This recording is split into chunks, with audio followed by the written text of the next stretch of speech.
Kerajaan tidak pernah menandatangani sebarang perjanjian maritim dengan Indonesia melibatkan kawasan yang dirujuk sebagai Blok Ambalat. Datuk Seri Anwar Ibrahim berkata dakwaan kononnya perjanjian sempadan maritim Malaysia-Indonesia yang ditandatangani beliau dan Presiden Indonesia Joko Widodo pada 8 Jun lalu membabitkan Blok Ambalat adalah satu fitnah. Itu belum selesai. Kawasan di Sabah ada bahagian yang belum selesai. Pulau Sepatik belum selesai. Jadi kita katakan Presiden Jokowi kita sign yang selesai. Beliau berkata demikian ketika berucap pada Majlis Pelancaran Sentuhan Kasih Desa di Dataran Nilai Negeri Sembilan semalam.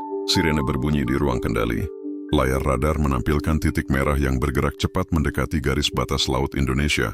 Komandan TNI AL di pos terdepan menajamkan pandangan. Tak lama kemudian, kapal perang asing terlihat jelas melalui teropong jarak jauh. Berbendera Malaysia, melaju tenang namun penuh percaya diri di wilayah perairan Ambalat. Reaksi langsung muncul dari Jakarta. Dalam hitungan jam, Menteri Pertahanan Indonesia Prabowo Subianto angkat bicara. Ia mengusulkan jalan damai namun tegas, bawa sengketa Ambalat ke Mahkamah Internasional. Masalah-masalah perbatasan itu juga terkait dengan instansi-instansi lain, kementerian-kementerian lain, terutama Kementerian Luar Negeri dan Kementerian Dalam Negeri, kedua pihak. Tapi intinya bahwa dengan komitmen dari kedua kepala pemerintah kita, bahwa kita ingin selesaikan semua masalah-masalah yang ada di kita. Lebih jawaban dari Malaysia justru di luar dugaan, mereka menolak. Ambalat adalah luka lama yang belum sembuh. Wilayah laut kaya sumber daya ini telah diperebutkan sejak tahun 1979 saat Malaysia secara sepihak merilis peta nasional yang mencaplok zona ekonomi eksklusif Indonesia. Padahal, berdasarkan Konvensi Hukum Laut PBB, UNCLOS, dan batas-batas maritim, Indonesia punya dasar hukum yang sah dan kuat. Namun ketegangan tak kunjung usai. Dalam sejarahnya Baram, Indonesia dan Malaysia sudah berulang kali saling berhadapan di kawasan ini. Kapal patroli saling mengintai bahkan pernah berada pada jarak tembak. Meski diplomasi kerap meredakan konflik, bara selalu ada di bawah permukaan. Maka ketika Prabowo mengusulkan penyelesaian melalui Mahkamah Internasional pada Mei 2025, banyak pihak mengira ini akan menjadi solusi akhir yang bermartabat. Tapi Malaysia menolak, menyatakan bahwa persoalan harus diselesaikan secara bilateral, tertutup, tanpa campur tangan internasional. Penolakan ini langsung menimbulkan spekulasi. Mengapa Malaysia menolak forum hukum yang netral dan transparan? Apa yang mereka khawatirkan?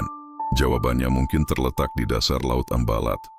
Wilayah ini diyakini menyimpan lebih dari 600 juta barel cadangan minyak dan potensi gas alam dalam jumlah besar. Perusahaan energi raksasa seperti Shell dan Petronas telah menyatakan minat eksplorasi di sana. Jika Mahkamah Internasional memutuskan Ambalat milik Indonesia, Malaysia bisa kehilangan potensi pemasukan bernilai miliaran dolar. Namun bukan hanya itu.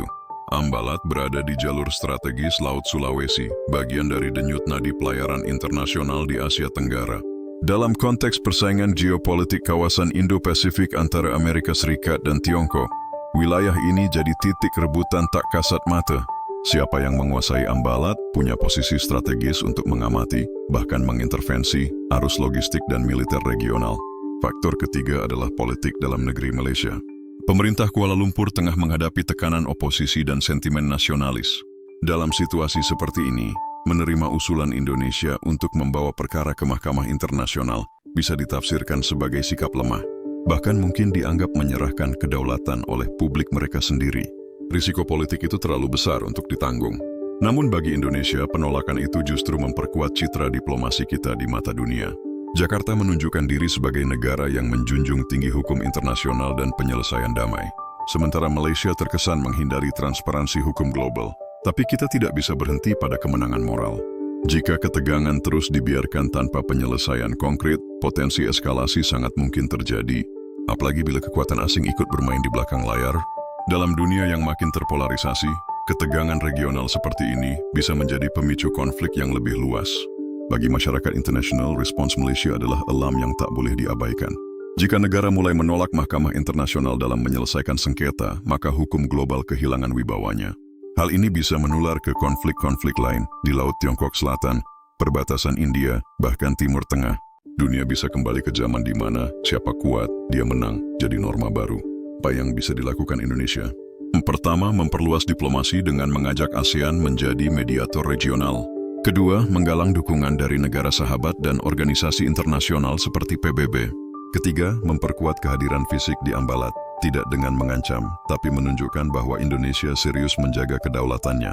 Dan yang terpenting, Indonesia harus tetap berpegang pada prinsip damai dan hukum.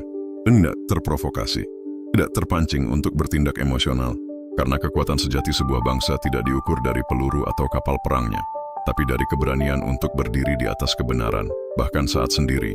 Ambalat bukan sekadar gugusan laut, ia adalah simbol dari kedaulatan, kehormatan, dan martabat bangsa. Dan sejarah akan menilai siapa yang berdiri di sisi hukum dan siapa yang mencoba menghindarinya. Namun persoalan Ambalat ini sejatinya lebih dari sekadar klaim wilayah.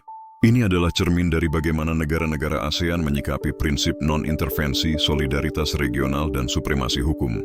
Jika negara tetangga seperti Malaysia memilih menghindari mahkamah internasional, bagaimana nasib integrasi hukum kawasan yang sedang dibangun melalui piagam ASEAN? Sikap ini bisa menjadi batu sandungan bagi upaya kolektif menciptakan kawasan yang aman, damai, dan stabil. Di sisi lain, sebagian masyarakat Malaysia juga mulai bertanya-tanya, mengapa pemerintah mereka tidak percaya pada mahkamah internasional? Apakah ada keraguan terhadap legalitas klaim mereka? Atau sekadar ingin mempertahankan status quo selama mungkin demi kepentingan ekonomi dan politik jangka pendek? Pertanyaan-pertanyaan ini tak akan hilang begitu saja. Dan di tengah pusaran ketegangan ini, Indonesia justru harus menunjukkan kelasnya sebagai negara besar yang dewasa secara diplomasi. Kita tidak perlu membalas provokasi dengan provokasi. Justru dalam kesabaran strategis itulah terkandung kekuatan sejati. Secara diplomatik, Indonesia dapat terus menyuarakan sengketa ini di berbagai forum internasional, baik di tingkat bilateral, regional maupun global. Sebuah kampanye diplomasi publik melibatkan akademisi, pakar hukum laut, diplomat senior, dan media independen dapat memperkuat posisi Indonesia di mata dunia. Kita bisa tunjukkan bahwa Indonesia bukan hanya pemilik sah wilayah Ambalat, tetapi juga pemimpin moral di kawasan. Tentu kita juga tidak boleh menutup mata terhadap kemungkinan terburuk. Bila ada peningkatan militerisasi di perairan Ambalat, TNI harus siap. Tapi kesiapan ini bukan untuk berperang, melainkan untuk mencegah perang. Strategi pertahanan Indonesia adalah pertahanan aktif, melindungi wilayah, bukan menyerang. Dan ini harus tetap menjadi fondasi kita. Bersamaan dengan itu, pemerintah juga perlu meningkatkan edukasi publik tentang batas wilayah Indonesia, termasuk wilayah maritim. Banyak generasi muda yang belum memahami secara penuh pentingnya zona ekonomi eksklusif, UN SLOS, atau bagaimana Mahkamah Internasional bekerja. Ini saatnya kita tidak hanya menyelesaikan sengketa, tapi juga membangun kesadaran geopolitik nasional yang kuat. Sejarah tidak menunggu, kita sedang menulisnya sekarang. Dan anak cucu kita akan membaca bagaimana bangsa ini menghadapi ujian Ambalat dengan kepala tegak, prinsip kuat, dan komitmen pada hukum internasional. Jadi, apakah Indonesia harus terus mendorong Malaysia ke Mahkamah Internasional? Jawabannya bukan hanya ya, tapi harus. Karena ini bukan sekadar soal wilayah, ini adalah soal martabat.